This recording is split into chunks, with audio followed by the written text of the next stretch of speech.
Tonight, we break new grounds. I've been wanting to do fan islands for a long time now, and I think now is finally the time to break the barrier keeping me from doing them to bring you a review of one of my personal favorite songs to ever come out of this community, Spookbeat Special. I'll be going back to official islands after this, so don't take this as opening the floodgates for new islands. I more so just wanted to test the waters and see how people respond. If you'd like to see more fan-made islands, be sure to let me know, and hey, I'm gonna try another new thing.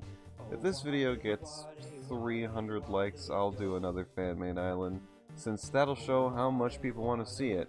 I know that doesn't sound like a lot, but YSM videos usually get like 12, so it should be a decent challenge. Anyway, with that out of the way, let me get into the actual video now. If you're new to the series and joining only for the fan-made island, well, first off, welcome to the series, I'm glad to have you.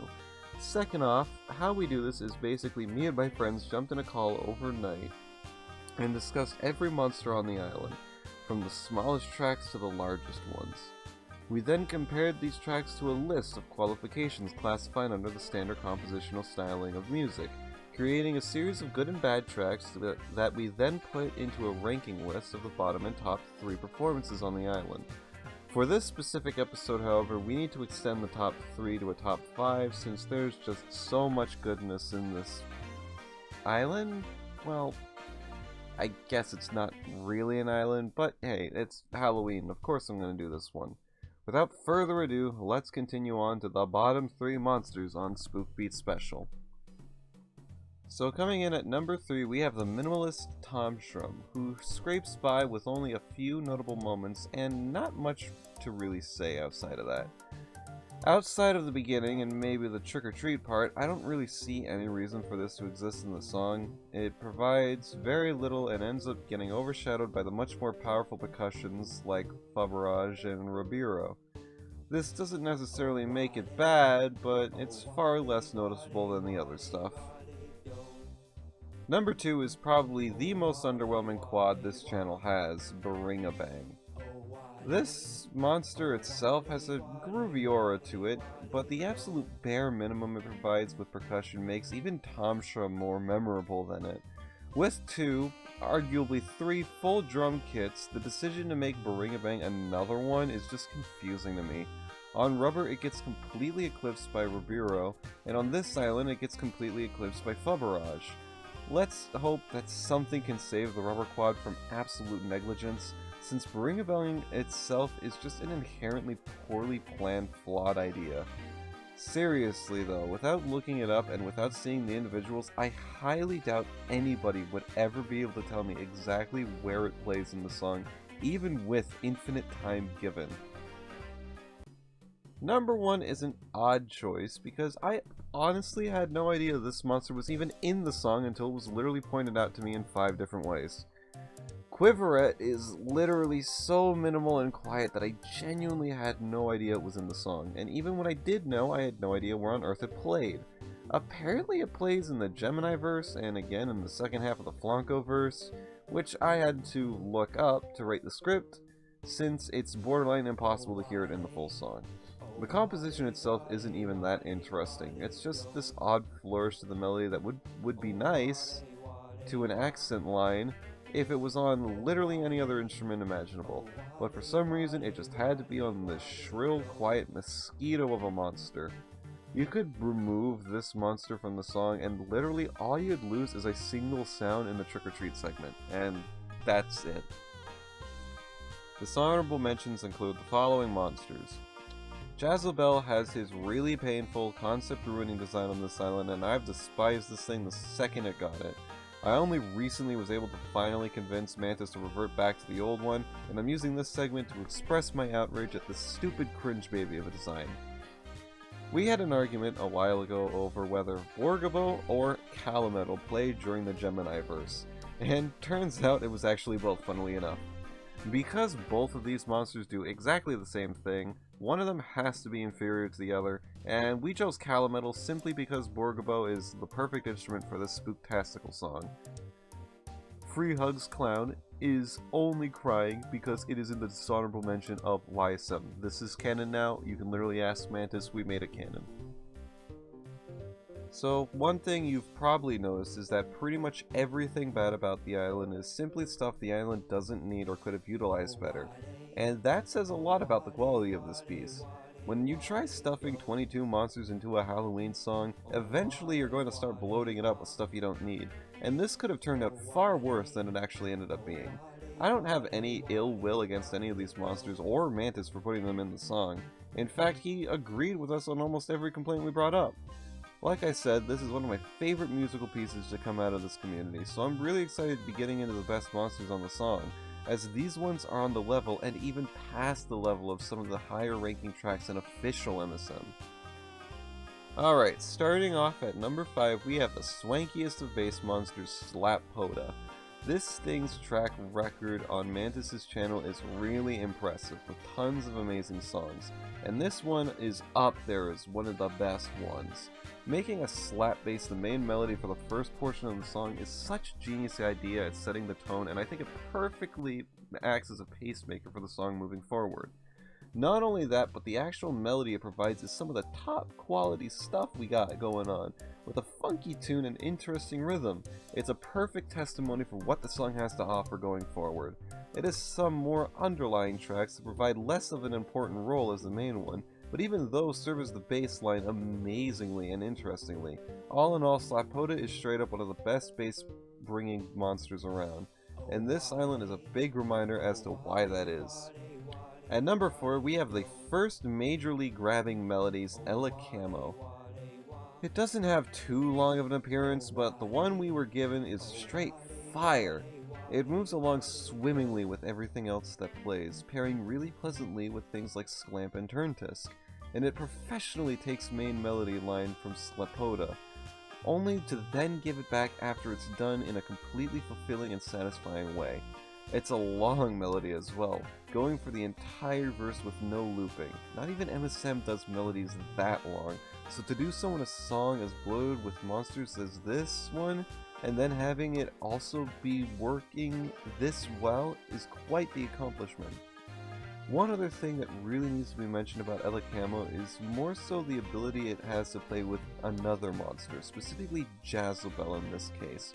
When Jazabel comes in during the second half of this verse, it is heaven in tune, perfectly capturing every essence of Halloween and Mantis' compositional styling in a brief moment.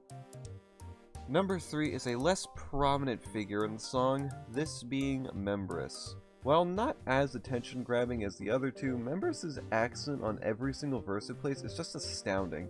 It just adds a ton of flourish throughout the song's runtime, giving everything a stronger conclusion to the bar and wrapping up verses with a satisfying decline track. And that's all it ever needs to do. With just those little accent lines, it could easily be an honorable mention. But then we got the Duckula verse. This is where Membrus raises itself from a great monster to a top 3 monster. It is a counter melody to end all counter melodies.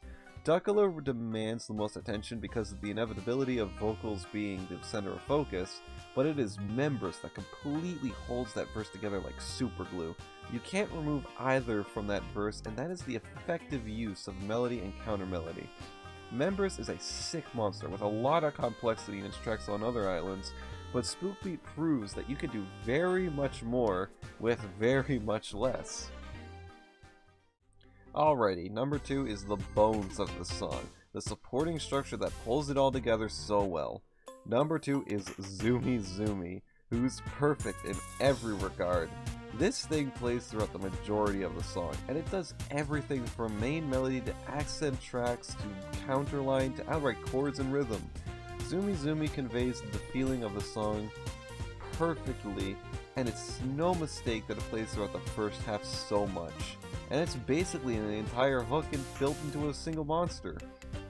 It's like a jack of all trades sort of deal, except it must have missed the message that it's only supposed to do good at everything, so instead it just decides to be amazing at doing everything. Opening melody, that thing slaps right there. The accent during Truckus' opening perfectly leads to Camo's verse and sets up its own chords as well. The chords themselves in said verse? Bro, you could not have that verse without Zoomizumi on chords for most of it. Zoomizumi does everything.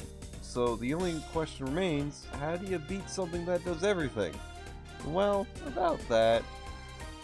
Number 1 is Flanco. Dude, how could it be anything else? There is no other option. It has to be Flanco. Zoomizumi did everything, but it spaced it out. Flanco does everything I just said about Zoomizumi, but all at once.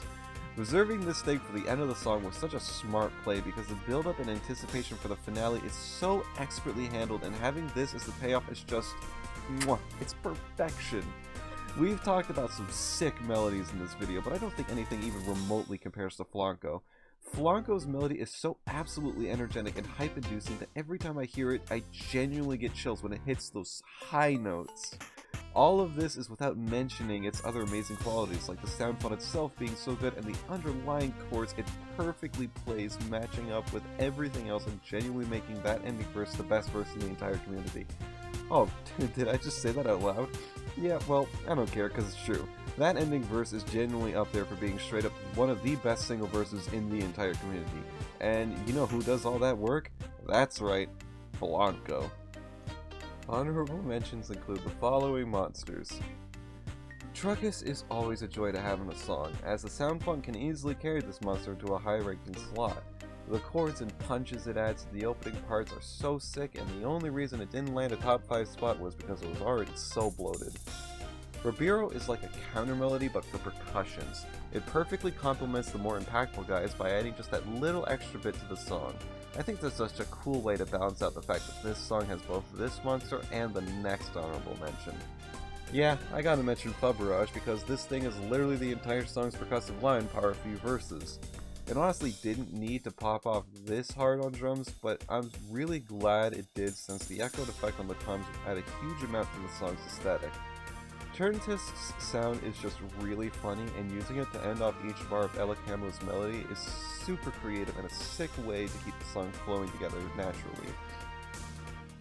Jamatung is just your usual cowbell shenanigans, and it isn't that noticeable, but then the Flanco verse happens and ooh, it's just so good. Borgabo is this really weird organ that really fits the theme of Halloween. The bellowing chords that spew out add to the spooky haunted house vibe the later half of the song embraces. Jazzabel is a bloated monster that just does so much. It's got that deep bass, solid chords, a sick melody line, and a dope sound font for all of that. The tinge of dissonance the bells have is really sick, and I love this monster a lot. Gemini has a sick melody that really gets the ball rolling for the song's second half. And also, a fun fact I learned about it is that Mantis composed it at a complete random chance. Just random keys until it sounded good. Vectis has a weak melody compared to the other ones, but being weak on this island is not bad in the slightest. This thing is still as busted and catchy as every other melody on the island. Ghoul Limbo is the perfect instant hook that gets you ready for the song you're about to listen to. It may only play for a single beginning part, but that beginning part is sick. Sclamp does sclamp things, and while not that impressive on the surface, it's still sclamp things, so it's funky fresh and a super jive-worthy track. Alrighty, so that's Spookbeat Special. A really out there piece with tons of care put into it. I can't say I've listened to anything like it in the community as of late, and I truly think it is peak MSM community content. Everything flows so naturally together, creating a piece that remains the best song on Mantis' entire channel. The opening is eerie, the first half is spooky and welcoming, the second half is thrilling and a perfect representation of Halloween, then it all ends off with a perfect closer that is just awe-inspiring on so many levels. Every single aspect of this song makes me happy, and knowing that all of it was done by a couple people in total just makes me even happier. I think Mantis' channel is totally worth all the attention it has gotten, and I always look forward to seeing what comes next, knowing another piece like this one is possible to happen again. This was a very different episode, and like I said, I'll be going back to doing official islands afterwards. I just wanted to do something special for my favorite holiday. Like I said earlier, if this video gets 300 likes, I'll take that as a sign that people want to see me do more fan-made islands, and I'll try to find another one to look at. For next episode, however, we're going to get back into doing official islands, so keep your votes onto those. I'm glad you stuck around through this long for this very special episode of YSM, and like always, I'll see you all in the next video. Alright, so obviously fan-made islands are not in the tier list for MSM islands, so I made a new one. And in order to use a new template, there has to be 2 songs. And we chose Spark Island simply because it was the first island we thought of. It doesn't mean I want to do it or I don't want to do it, it's just the first thing we thought of. Don't take that as anything, it's just here. Anyway, Spookbeat Special, for being the first island we do for fan-made islands, is the best fan-made island, par a few exceptions. Like, I don't even have to consider the fact that every other island exists in the community because this is already the top. Barely anything beats this. What are you gonna put, like, Hypno Island above it? Nah, it's Spookbeat Special. That's like the best song on Mantis' channel that's released so far. It's got everything from monsters working well together to animation that's really funny to all of the monsters having personality in the video.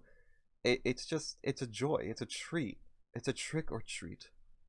And it's perfect.